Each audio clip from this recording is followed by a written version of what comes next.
దేవుని నామానికి మహిమ కలుగును గాక.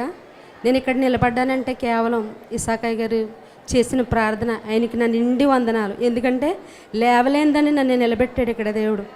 నేను 2020 జనవరి నుంచి కూడా ఇక్కడికి ప్రార్థనకు వస్తున్నాను. అది కూడా మా వదిన గారు చెప్తే నేను విశ్వాసంతో వచ్చాను.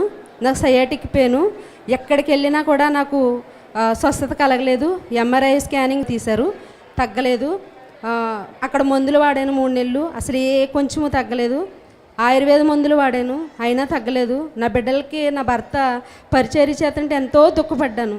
కానీ మా వదిన గారు మాటతో ఇక్కడికి వచ్చాను. నిలబడలేని స్థితి ఇక్కడ.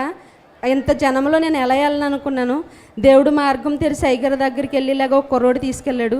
ఆయన ప్రార్థన చేశారు. ఆ రాత్రి ఆయన ఇచ్చిన తైలము రాసుకుని పడుకున్నాను. ఆ రోజు నుంచి ఈ రోజు కన్నా నప్పన్నది ఏంటో నాకు తెలియదు, కానీ చాలా నరకం చూశాను. ఈ 2026లో పంటలు సమృద్ధిగా పండుతాయని చెప్పారు. మేము సారం అంతా పోగొట్టేసుకున్నాం, అప్పులు పాలైపోయాం. బంగారం అంతా బ్యాంకులో పెట్టాం 5 లక్షలకి. ఎటు చూసినా ఎడారే, ఏమీ అర్థం కాని పరిస్థితిలో మేము ఉన్నాము. మమ్మల్ని ఆదరించే వాళ్ళు ఎవరూ లేరు, ఓదార్చేవారు ఎవరూ లేరు.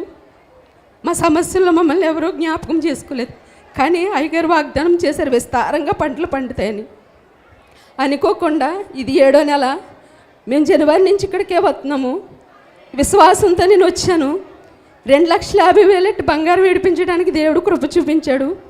అనుకోని రీతిలో నా దేవుడు నాకు పండడానికి తైలం వేసి మేము స్పేర్ చేసినప్పుడు తైలం వేయమనేది అనే విశ్వాసంతో అప్పులన్నీ తీరిపోయి ఇంకా బంగారం విడిపించాం. వారం రోజుల్లో నా భర్తకి బయటకు కొయిటి దేశం వెళ్ళడానికి కృప చూపించాడు దేవుడు. మా దగ్గర అయితే ఏమీ లేవు. మేము రూపాయి ఖర్చు పెట్టుకోకుండా ఓన్లీ టిక్కెట్టే పెట్టుకుని వెళ్ళాడు నా భర్త. అది ఎవరు చేయలేని కార్యాలు నా దేవుడు నా జీవితంలో చేశాడు. అయ్యగారు ప్రార్థన, ఎవరైనా సరే ఇక్కడ అడుగు పెడితే స్వస్థత ఉంది, నెమ్మది ఉంది, అప్పులు తీరుతాయి, సంతోషంగా ఉంటారు. ఈరోజు నేను ఎంత సంతోషంగా ఉన్నానంటే కేవలం దేవుడి కృప, అయ్యగారు ప్రార్థన. ఈ చిన్న సాక్ష్యం దేవుడు దీవించి ఆశీర్వదించును గాక. ఆమేన్.